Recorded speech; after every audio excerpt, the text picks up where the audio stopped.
On the occasion of the 200th anniversary of St. Louis University, we conceived the idea of having a conference on global climate change, the ways of thinking about it, and the ways that opinions about global climate change, factual, spiritual, moral, had evolved since Pope Francis issued his encyclical Laudato Si in 2015. Because the talk about climate change becomes meaningful only when it is placed in the general context of ecology and the challenges of ecology. And so the encyclical that Pope Francis wrote in 2015, Laudato Si, Care for a Common Home, is about that. We were anxious to find out whether the facts had held up, how they were being adopted, and how people were thinking about them and taking them into their daily lives. And we wanted to review that here at St. Louis University. In order to put together this wonderful conference, we brought together people from all over the world, of course, as participants, but a wonderful representation of people so inclined and corporations so inclined and supporters from throughout the St. Louis community. They all bring something special to our understanding of the phenomenon that we're facing. The reasons that 13 of the warmest years ever recorded were in the last 20, and that each decade progressively gets warmer and warmer than the last.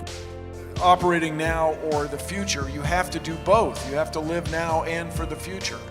Our houses, our cars, our roads, our factories, our power plants are all going to be fundamentally different in 30 years.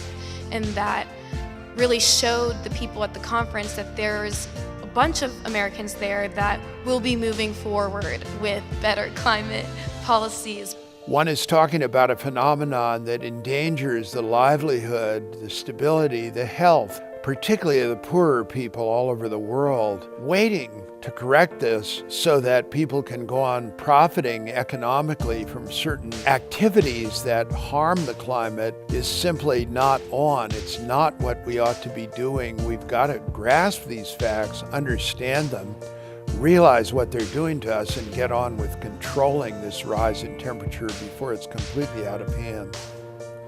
Having the Nine Network involved in this is very important because the Nine Network has demonstrated a tremendous commitment to our community, to the world, to reality, to education, and to the good things in life. And this network, which is sought after by so many people so avidly because of the strength of its offerings, because of the way in which it celebrates the civilization that can be saved only by acting against these tremendous environmental threats. Having the Nine Network involved in this is natural, compelling, and it has been a joy for us from the beginning to have that association flourish.